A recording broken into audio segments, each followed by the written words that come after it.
Hello students, आज की class में हम डिस्कस करेंगे energies of atomic orbitals. Last class में हमने डिस्कस किया था शेप ऑफ एटॉमिक ऑर्बिटल्स।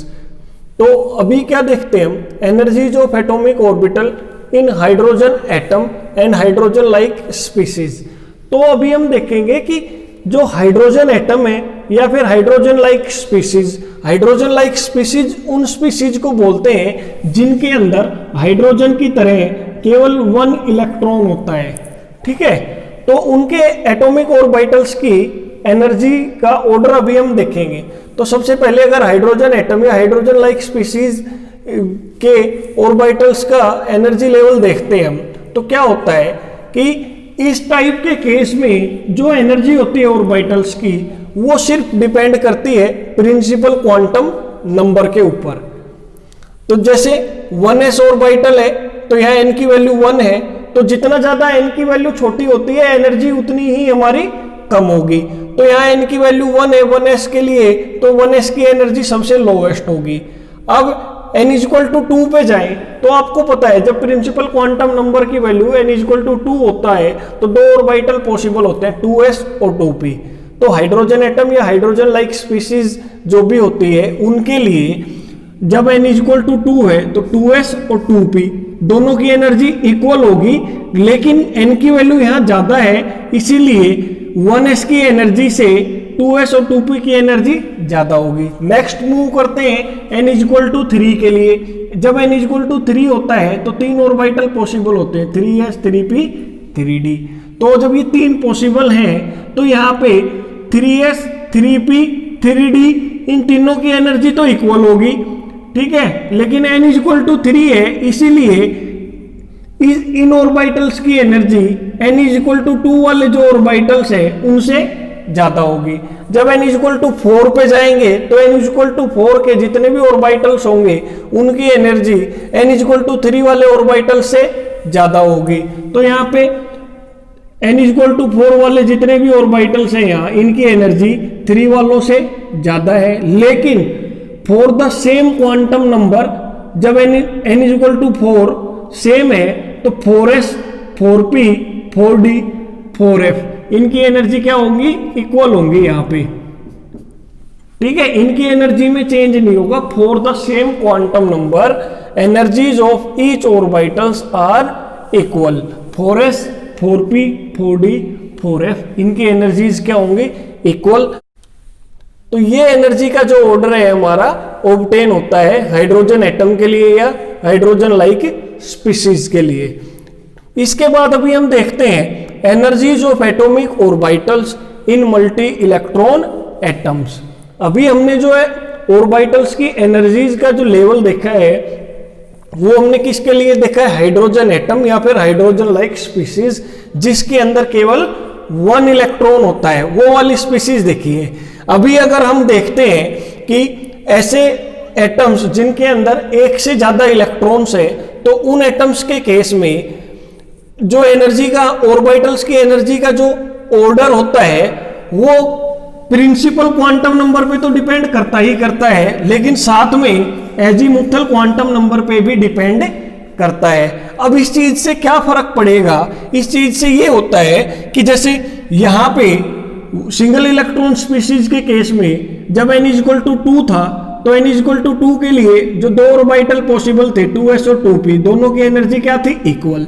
लेकिन यहाँ पे क्या होगा, मल्टी इलेक्ट्रॉन एटम्स के अंदर 2s और 2p इन दोनों की एनर्जी अब यहाँ पे सेम नहीं होगी, 2s वाले की एनर्जी कम होगी एज कंपेयर टू 2p वाले के। अब अगर n इक्वल टू 3 वाले ऑर्बिटल्स हम देखें तो यहाँ पे जैसा कि पहले यहाँ पे तीनों की इक्वल थी सिंगल इलेक्ट्रॉन के केस में, लेकिन मल्टी इलेक्ट्रॉन के केस में यहाँ पे अब तीनों की एनर्जी इनकी इक्वल नहीं है। s वाले की सबसे कम है, फिर थोड़ी p की ज्यादा है, 3d की सबसे ज्यादा है। इसी टाइप से यहाँ पे देखें तो 4s वाले की एनर्जी सबसे कम है, 4p की ज्यादा है, 4d की उससे ज्यादा है, 4f वाले की इनमें सबसे ज्यादा है। तो इस टाइप का हमें एनर्जी का ऑर्डर, ऑर्बिटल्स की एनर्जी का ऑर्डर ऑब्टेन होता है मल्टी इलेक्ट्रॉन एटम्स के केस में। तो अभी हम ये जानने की कोशिश करेंगे कि इस टाइप से ये जो ऑर्डर का चेंज है ये क्यों हो रहा है, एनर्जीज ऑर्बिटल्स का ये जो चेंज हो रहा है ये क्यों हो रहा है। ठीक है, तो इसके लिए अभी हम देखते हैं तो क्या होता है, इस चीज को हम कैसे एक्सप्लेन करेंगे, ये जो एनर्जी ऑर्बिटल्स की एनर्जीज का जो वेरिएशन हो रहा है वो किस वजह से हो रहा है उसको एक्सप्लेन हम करते हैं। तो उसके लिए हम देखते हैं कि जैसे हाइड्रोजन एटम की जब हम बात करते हैं या फिर हाइड्रोजन लाइक स्पीशीज जिनके अंदर केवल एक इलेक्ट्रॉन होता है, तो उस केस में क्या होता है कि किसी भी एटम में मतलब हाइड्रोजन या हाइड्रोजन लाइक स्पीशीज में ये न्यूक्लियस होगा और एक हमारा इलेक्ट्रॉन होगा, और यहाँ पे अब क्या होगा, सिर्फ और सिर्फ एक ही टाइप का फोर्स यहाँ पे काम करेगा जो कि कौन सा है, फोर्स ऑफ अट्रैक्शन, कि ये न्यूक्लियस और इलेक्ट्रॉन के बीच में केवल एक ही फोर्स काम कर रहा है, force of attraction between the nucleus and electron. ठीक है, इसीलिए हमारे एनर्जी का ऑर्डर हाइड्रोजन या हाइड्रोजन लाइक स्पीशीज में ये होता है। ठीक है, कि जो ऑर्बिटल्स की एनर्जी है वो सिर्फ और सिर्फ n की वैल्यू पे डिपेंड करती है। लेकिन मल्टी इलेक्ट्रॉन एटम्स की जब हम बात करते हैं तो मल्टी इलेक्ट्रॉन एटम्स के अंदर क्या होगा, जैसे यहाँ पे न्यूक्लियस होगा, यहाँ पे एक इलेक्ट्रॉन है इस सेल में, नेक्स्ट वाली सेल में भी इलेक्ट्रॉन होंगे, उससे नेक्स्ट वाली सेल में भी इस टाइप से इलेक्ट्रॉन्स होंगे।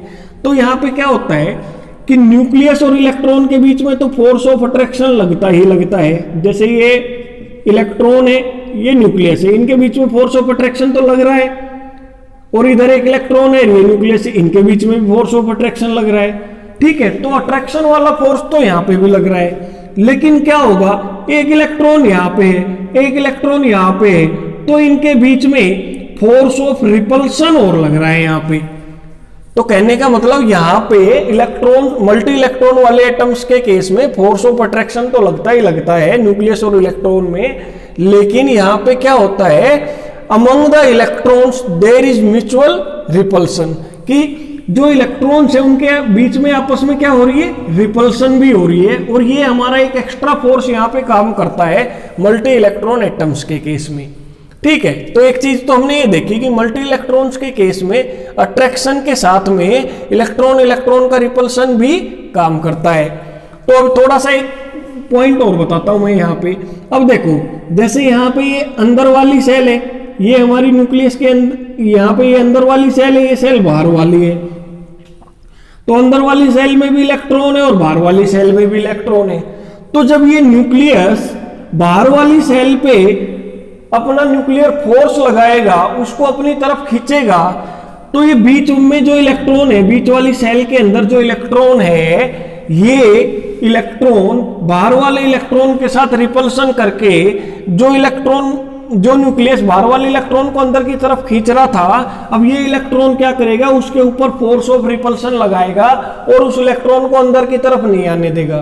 तो इसीलिए क्या होगा कि न्यूक्लियस का जो फोर्स लगना चाहिए था जितना इस इलेक्ट्रॉन के ऊपर, वो पूरा फोर्स इस इलेक्ट्रॉन के ऊपर नहीं लग पाता है। क्यों?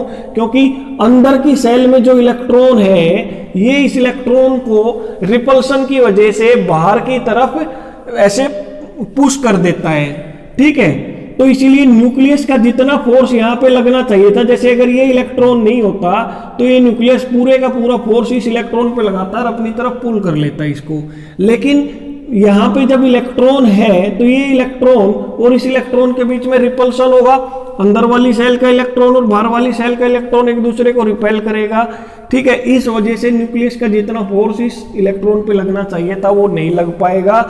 ठीक है, इसी को ही बोलते हैं shielding effect. Inner cell electron shields the outer cell electrons from the nuclear charge, this is called shielding effect. तो ये देखने में कैसा लग रहा है कि ये इलेक्ट्रॉन के ऊपर न्यूक्लियस का पूरा फोर्स लगना चाहिए था, लेकिन बीच में ये इलेक्ट्रॉन आ गए और इन इलेक्ट्रॉन ने इस बाहर वाले इलेक्ट्रॉन को शील्ड कर दिया न्यूक्लियस के न्यूक्लियर चार्ज को।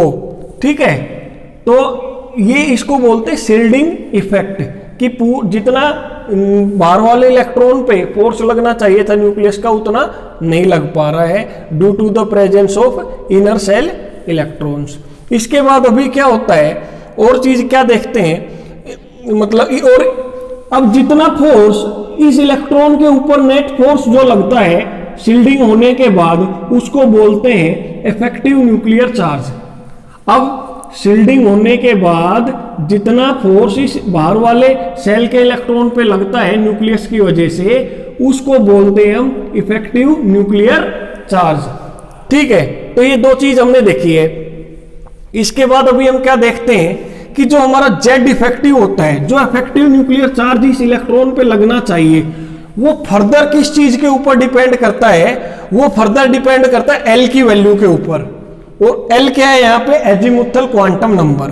और एल की वैल्यू किस चीज के ऊपर डिपेंड करती है? हमारे ऑर्बिटल्स की शेप्स के ऊपर। जैसे एस ऑर्बिटल के लिए एल की वैल्यू, एस ऑर्बिटल के लिए एल की वैल्यू मिनिमम होती है, ठीक है, और एफ ऑर्बिटल के लिए एल की वैल्यू क्या होगी? मैक्सिमम होगी। ठीक है, तो जितना मतलब एस ऑर्बिटल के ऊपर जेड इफेक्टिव क्या लगेगा? एस ऑर्बिटल के लिए जेड इफेक्टिव मैक्सिमम लगेगा और एफ ऑर्बिटल के लिए जेड इफेक्टिव मिनिमम लगेगा। और जब किसी चीज के ऊपर अट्रैक्शन का फोर्स ज्यादा लगता है तो उस चीज की एनर्जी डिक्रीज हो जाती है, और जब किसी भी चीज के ऊपर अट्रैक्शन का फोर्स कम लगता है तो उस चीज की एनर्जी डिक्रीज हो जाती है। तो कहने का मतलब ये है कि एस ऑर्बिटल्स के ऊपर जेड इफेक्टिव ज्यादा लगता है, इसीलिए एस ऑर्बिटल जो होते हैं उनकी एनर्जी कम होती है। ठीक है, लेकिन जो बाकी ऑर्बिटल होते हैं पी, डी या एफ, उनके ऊपर जो जेड इफेक्टिव न्यूक्लियर चार्ज जो होता है न्यूक्लियस का, वो कम लगता है as compare to S orbital, इसीलिए उनकी एनर्जी ज्यादा होती है। एल की वैल्यू जितनी ज्यादा होगी जेड इफेक्टिव उतना ही कम लगेगा। ठीक है, तो जैसे अब वापस यहां पे आ जाते हैं, जैसे n = 4 वाले ऑर्बिटल्स देखते हैं। यहां पे L की वैल्यू 0 है, यहाँ L की वैल्यू 1 है, यहाँ L की वैल्यू 2 है, यहाँ L की वैल्यू 3 है। तो आप क्या देख रहे हो? जैसे जैसे L की वैल्यू इंक्रीज हो रही है, ठीक है, L की वैल्यू जितनी ज्यादा इंक्रीज होगी जेड इफेक्टिव उतना ही कम लगेगा, और जेड इफेक्टिव जितना कम लगेगा ऑर्बिटल की एनर्जी उतनी ही ज्यादा होगी। तो इसीलिए यहाँ पे 4f वाले की एनर्जी सबसे ज्यादा है। क्यों? क्योंकि 4f वाले ऑर्बिटल में जो इलेक्ट्रॉन होंगे उनके ऊपर न्यूक्लियस का फोर्स बहुत ही कम लग पाता है। ठीक है, लेकिन एस ऑर्बिटल में जो इलेक्ट्रॉन्स होंगे उनके ऊपर न्यूक्लियस का फोर्स मैक्सिमम लगता है, इसीलिए 4s या जो भी एस ऑर्बिटल होते हैं उनकी एनर्जी हमेशा कम होती है। पी ऑर्बिटल वाले का थोड़ा एनर्जी ज्यादा होगी, डी वाले की उससे ज्यादा होगी, एफ वाले की सबसे ज्यादा होगी। तो इसी टाइप से हमारा जो हाइड्रोजन एटम या हाइड्रोजन लाइक स्पीसीज के अंदर जो एनर्जी का ऑर्डर देखा था हमने 4s 4p 4d 4f, जिनकी एनर्जी इक्वल थी, क्योंकि इसमें एनर्जी की वैल्यू किस पे डिपेंड कर रही थी? सिर्फ और सिर्फ n की वैल्यू पे। l की वैल्यू के ऊपर एनर्जी डिपेंड नहीं करती है। लेकिन अगर मल्टी इलेक्ट्रॉन के एटम की बात करें तो वहां पे ऑर्बिटल्स की एनर्जी n की वैल्यू पे तो डिपेंड करती है, लेकिन साथ में l की वैल्यू पे भी डिपेंड करती है, इसीलिए ये हमारा एनर्जी का ऑर्डर यहाँ पे चेंज हो जाता है। तो इसके बेस पे हमने एक्सप्लेन कर दिया है कि मल्टी इलेक्ट्रॉन के जो भी एटम्स होते हैं उनके ऑर्बिटल्स की एनर्जी का जो ऑर्डर होता है वो चेंज क्यों हो जाता है। एटॉमिक ऑर्बिटल्स की एनर्जीज को बताने के लिए एक अलग से रूल भी हम यूज करते हैं, बोर बुरी रूल, या फिर इसको n+l रूल बोलते हैं। तो मल्टी इलेक्ट्रॉन एटम्स के केस में जो भी ऑर्बिटल्स होते हैं उनकी एनर्जीज को बताने के लिए ये रूल यूज किया जाता है। ठीक है, ये रूल क्या कहता है कि किसी भी ऑर्बिटल के प्रिंसिपल क्वांटम नंबर प्लस में एजीमुथल क्वांटम नंबर उनको ऐड करते हैं तो जितनी ज्यादा छोटी n+l की वैल्यू होगी उस ऑर्बिटल की एनर्जी भी उतनी ही कम होगी। तो अगर दो ऑर्बिटल जिनके लिए n+l की वैल्यू सेम है तो उन ऑर्बिटल्स के केस में फिर हम n की वैल्यू को देखेंगे, तो जिस ऑर्बिटल के लिए n की वैल्यू छोटी होगी उस ऑर्बिटल के लिए उसकी एनर्जी भी हम क्या मानेंगे? कम मानेंगे। तो इस रूल के अकॉर्डिंग n+l देखते हैं हम पहले। n+l जिस ऑर्बिटल के लिए कम होगा उसकी एनर्जी उतनी ही कम मानेंगे। अगर दो ऑर्बिटल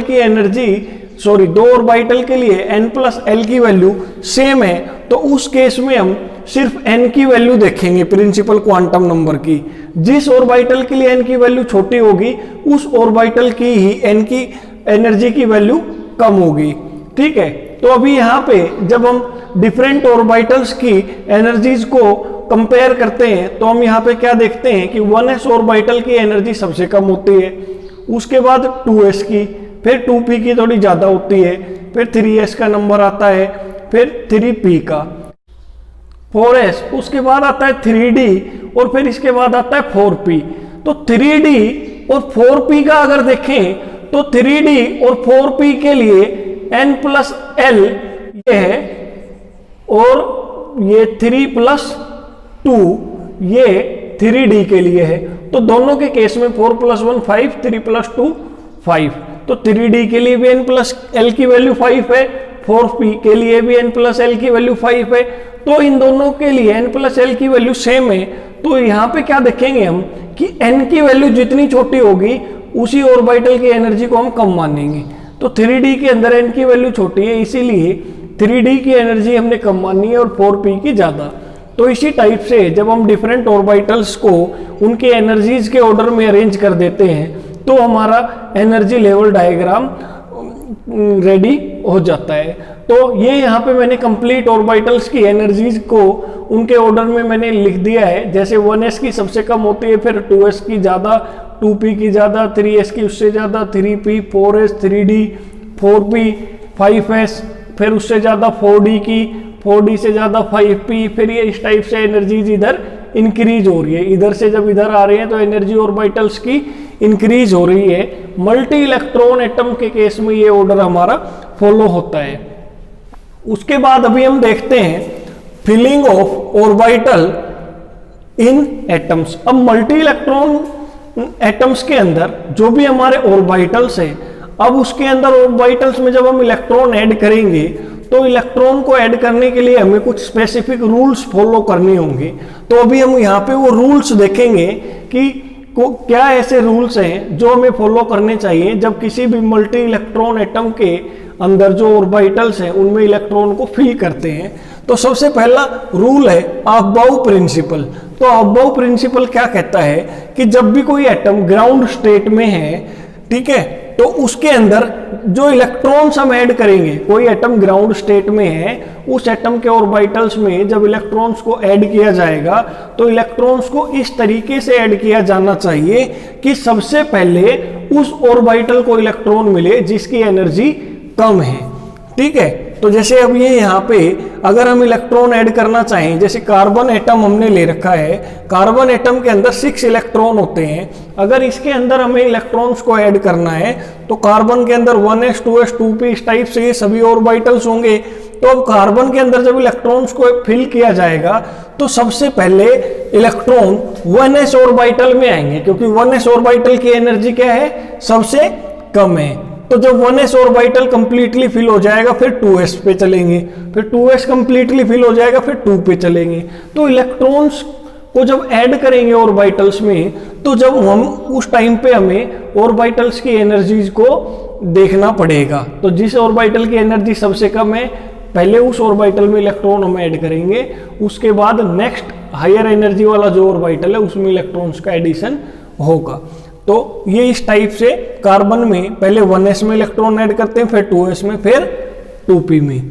नेक्स्ट हम देखते हैं Hund's rules of maximum multiplicity. तो ये हुंड्स रूल क्या कहता है कि इलेक्ट्रॉन जब भी ऐड किए जाते हैं किसी भी ऑर्बिटल में तो इलेक्ट्रॉन की पेयरिंग तब तक नहीं होगी जब तक किसी सेम सबसेल के जितने भी ऑर्बिटल्स हैं उन सभी के अंदर एक एक इलेक्ट्रॉन नहीं आ जाए। तो कैसे समझेंगे इसको, जैसे कार्बन और जो इलेक्ट्रॉन्स आएंगे उनकी स्पिन भी क्या होनी चाहिए, सेम होनी चाहिए। फॉर एग्जांपल हम कार्बन ही ले रहे हैं यहाँ पे, तो कार्बन के अंदर 6 इलेक्ट्रॉन होते हैं और एक ऑर्बिटल के अंदर मैक्सिमम 2 इलेक्ट्रॉन आ सकते हैं। तो सबसे पहले कौन सा ऑर्बिटल फिल होगा, 1s, क्योंकि 1s ऑर्बिटल की एनर्जी सबसे कम है। तो इसलिए 1s के अंदर हम पहले ये सभी यहां से इरेज कर देता हूं मैं, तो कार्बन के अंदर जब भी इलेक्ट्रॉन्स को ऐड करेंगे, 6 इलेक्ट्रॉन ऐड करने हैं हमें कार्बन के अंदर, तो सबसे पहले इलेक्ट्रॉन ऐड होंगे सबसे कम एनर्जी वाले ऑर्बिटल में, 1s में। अब एक ऑर्बिटल में मैक्सिमम 2 इलेक्ट्रॉन आ सकते हैं, तो 1s के अंदर 1 इलेक्ट्रॉन हमने ऐड कर दिया। तो अब ये नहीं है कि 1s से हम 2s पे चले जाएंगे, पहले लोअर एनर्जी वाला कंप्लीटली फिल करना है, इसीलिए 1s के अंदर हमने दूसरा इलेक्ट्रॉन भी ऐड कर दिया। और जब किसी भी एक ऑर्बिटल के अंदर इलेक्ट्रॉन ऐड करते हैं तो इलेक्ट्रॉन की जब पेयरिंग होती है तो इलेक्ट्रॉन्स की स्पिन्स अपोजिट होनी चाहिए। तो 1s हमारा कंप्लीटली फिल हो गया। अब हायर एनर्जी वाला ऑर्बिटल कौन सा आता है 1s के बाद? 2s। 2s के अंदर भी हमने इलेक्ट्रॉन को ये ऐड किया। अब 2s के बाद क्या आता है? 2p, लेकिन 2s को भी पहले हमें कंप्लीट फिल करना होगा, तभी हम 2p पे जाएंगे। तो 2s के अंदर भी एक इलेक्ट्रॉन ऐड कर दिया हमने। अब 2s हमारा कंप्लीट हो गया। अब आते हैं हम 2p के अंदर। अब 2p जो ऑर्बिटल, 2p जो सब सेल है, उसके 3 ऑर्बिटल होते हैं, एक px, एक py, एक pz, और इन तीनों की एनर्जी क्या होती है? सेम। इन ऑर्बिटल्स को डीजेनरेट ऑर्बिटल्स बोलते हैं। तो जब भी डीजेनरेट ऑर्बिटल्स के अंदर इलेक्ट्रॉन्स का एडिशन होगा तो पेयरिंग तब तक नहीं करवाएंगे जब तक सभी डीजेनरेट ऑर्बिटल्स में एक एक इलेक्ट्रॉन नहीं आ जाए। तो जैसे अब 4 इलेक्ट्रॉन हो गए तो 5वां हमने यहां पे इसके अंदर डाल दिया। अब जब 6, ये जो छठा इलेक्ट्रॉन यहां पे आएगा, 6th इलेक्ट्रॉन जब यहां पे आएगा, तो ऐसा नहीं है कि मैं यहां पे पेयरिंग करवा दूं, तो ऐसा नहीं होगा। पहले हमें सभी ऑर्बिटल्स के अंदर एक एक इलेक्ट्रॉन को ऐड करना होगा। ये इस टाइप से नेक्स्ट इलेक्ट्रॉन अगले वाले में आएगा, ठीक है। तो पेयरिंग नहीं करवानी है हमें, पेयरिंग तब तक नहीं करवानी जब तक ये 3 डीजेनरेट ऑर्बिटल है, जब तक हर एक डीजेनरेट ऑर्बिटल में एक एक इलेक्ट्रॉन नहीं आ जाए। अब अगर यहां कार्बन की जगह में ऑक्सीजन ले लेता हूं, ऑक्सीजन के अंदर 8 इलेक्ट्रॉन होते हैं। तो अब ऑक्सीजन के अंदर जब इलेक्ट्रॉन की फिलिंग करेंगे तो 1s तो ऐसे ही भरेगा, 2s भी ऐसे ही भरेगा, लेकिन 2p पे जाएंगे तो 4 इलेक्ट्रॉन यहां तक हो गए हैं, 5th इलेक्ट्रॉन ये, 6th ये, 7th ये, पेयरिंग नहीं हुई है अभी तक, ठीक है। पेयरिंग से पहले हमें हर एक डीजेनरेट ऑर्बिटल्स में एक एक इलेक्ट्रॉन ऐड करना पड़ेगा। अब जो 8th इलेक्ट्रॉन आएगा, जो 8वां इलेक्ट्रॉन आएगा, वो पेयरिंग होगी यहाँ पे। ऑक्सीजन के बारे में बता रहा हूं मैं यहाँ पे, ठीक है। तो ये हुंस रूल क्या कहता है कि इलेक्ट्रॉन की पेयरिंग तब तक नहीं होगी जब तक हर एक डीजेनरेट ऑर्बिटल्स के अंदर एक एक इलेक्ट्रॉन नहीं आ जाए, और जब एक एक इलेक्ट्रॉन आ जाता है उसके बाद पेयरिंग हम स्टार्ट कर सकते हैं। और ये जो भी इलेक्ट्रॉन को जब हम ऐड करते हैं डीजेनरेट ऑर्बिटल्स के अंदर, जब इलेक्ट्रॉन्स को ऐड किया जाता है, जैसे 5th इलेक्ट्रॉन यहाँ पे आया था, 6th इलेक्ट्रॉन यहाँ पे आया है, और ये जो अलग अलग ये जो ऑर्बिटल्स में इलेक्ट्रॉन ये जो आए हैं, इनकी स्पिन भी कैसी होनी चाहिए? सेम होनी चाहिए। हम इनको ऐसे नहीं लिख सकते हैं कि इस वाले ऑर्बिटल में अपवर्ड स्पिन का इलेक्ट्रॉन, इस वाले में डाउनवर्ड स्पिन का इलेक्ट्रॉन है। तो इनकी स्पिन भी क्या होनी चाहिए? साथ में सेम होनी चाहिए। तो ये कौन बताता है? हुंस रूल, कि किसी भी सब सेल के जितने भी ऑर्बिटल हैं जो डिजेनरेट हैं, उनके अंदर पेयरिंग तब तक नहीं होगी जब तक हर एक ऑर्बिटल्स के अंदर एक इलेक्ट्रॉन आ नहीं जाए, और हर एक इलेक्ट्रॉन जो आएंगे उनकी स्पिन भी क्या होनी चाहिए? सेम, जैसे ये कार्बन के लिए हमने लिखा है। अब ये तो ठीक है, लेकिन अब इसको जस्टिफाई कैसे करेंगे कि हुंस ने ये जो अपना रूल बताया उसके पीछे उसने क्या लॉजिक दिया? तो हुंस के अकॉर्डिंग ये जब इलेक्ट्रॉन हम अलग अलग किसी भी डीजेनरेट ऑर्बिटल्स के अंदर जब हम इलेक्ट्रॉन्स को अलग अलग ऑर्बिटल में ऐड करते हैं, ठीक है, तो हुंस का क्या कहना था? अब जस्टिफिकेशन इसकी हम देखते हैं। तो हुंस के अकॉर्डिंग पेयरिंग हम इसलिए नहीं कराते हैं क्योंकि अगर इलेक्ट्रॉन की हम पेयरिंग करवा देंगे तो इलेक्ट्रॉन्स के अंदर इलेक्ट्रॉन रिपल्सन होगी, और इलेक्ट्रॉन रिपल्सन की वजह से ऑर्बिटल्स की एनर्जी इंक्रीज हो जाएगी और एटम अनस्टेबल हो जाएगा। इसीलिए पेयरिंग हम इसलिए नहीं कराते हैं क्योंकि जब इलेक्ट्रॉन अलग अलग ऑर्बिटल में रहेंगे तो उनके अंदर रिपल्सन नहीं होगी तो एटम स्टेबल रहेगा। और एक चीज और यहाँ पे कि ये जो 2 इलेक्ट्रॉन ऐड किए हैं इनकी स्पिन भी क्या होनी चाहिए, सेम। सेम स्पिन होने के पीछे भी हमारा सेम ही लॉजिक यहाँ पे काम करता है कि जब दोनों इलेक्ट्रॉन ये सेम स्पिन के होते हैं तो इनके अंदर इंटर इलेक्ट्रॉनिक रिपल्सन कम लगती है, इसीलिए एटम की स्टेबिलिटी क्या हो जाती है, ज्यादा। अगर ये अपोजिट स्पिन के हमने ऐड कर दिए, यहाँ पे ये इलेक्ट्रॉन को अपोजिट स्पिन से दिखा दिया, तो यहाँ पे इलेक्ट्रॉन इलेक्ट्रॉन के बीच में जो रिपल्सन होगी वो ज्यादा होगी और एटम हमारा अनस्टेबल बन जाएगा। तो ये हमने देख लिया है यहाँ पे हुन्स रूल।